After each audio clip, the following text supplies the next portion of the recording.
He was a very good mediator, ভালো মধ্যস্থতাকারী ছিলেন। স্ত্রীদের মধ্যেও ঝগড়া লাগতো, বিশ্বনবীর স্ত্রীদের মধ্যেও খুনসুটি হতো, ঝগড়া মারামারি।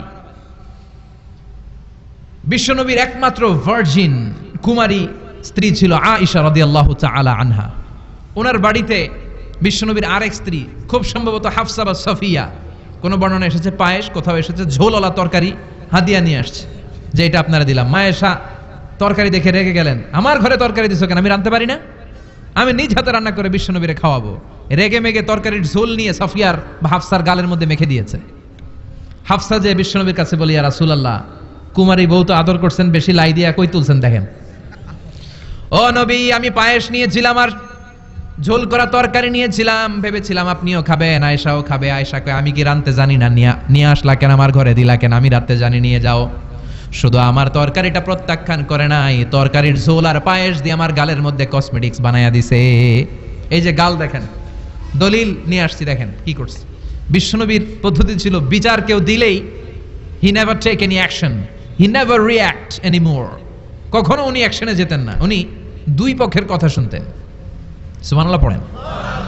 আর আমাদের বিচার করতে গেলে একজনের কথা শুনে আরেকজনরে বাস আছে না নাই? বললেন আয়েশারে ডাকো, আয়েশা এমন করেছো? করেছি। কেন করেছো?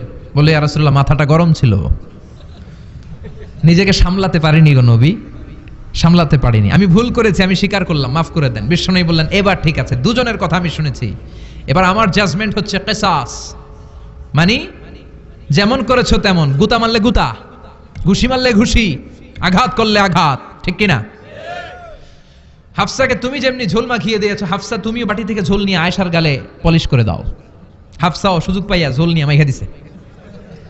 এবার দুইজনের গালে কসমেটিক্স। বিশ্বনবী মুচকি হাসলেন, আরশের উপর থেকে খুশি হয়ে গেল কে? আল্লাহ। এটা হচ্ছে বিশ্বনবীর বিচার করার বুদ্ধিমত্তা। হি ওয়াজ এ ভেরি গুড মিডিয়েটর। ঝগড়া লাগলেই, বুখারীতে একটা চ্যাপ্টার আছে, চ্যাপ্টারের নাম হচ্ছে ইযহাবু বিনা নুসলিহ বাইনাহুম। চ্যাপ্টারের নাম আমাকে নিয়ে চলো, আমি মিলাইয়া দিব। চ্যাপ্টারের নাম কি? আমাকে নিয়ে যাও, আমি মিলাই দিয়ে আসবো। কত জায়গায় যে বিশ্বনবী যে মিলাই দিয়ে আসতেন। মক্কা থেকে তিনি যখন মদিনায় এসছেন, মদিনার দুইটা গোত্র ছিল, আউস আর খাজরাজ। এদের এই দুই গোত্রের মধ্যে 100 বছরের মারামারি, 120 বছরের যুদ্ধ, কেউ থামাতে পারে না। থামাতে পারবে কি করে?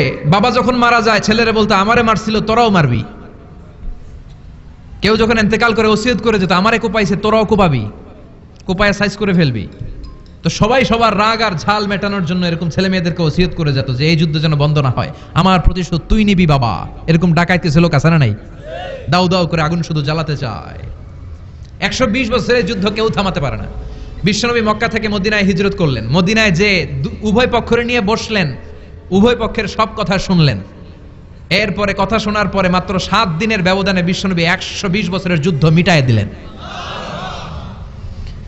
এতদিন পর্যন্ত নিয়ম ছিল, আউসের কেউ খাজরাজের কোনো মেয়ে বিয়ে করে না, খাজরাজের কোনো ছেলে আউস থেকে মেয়ে নেয় না।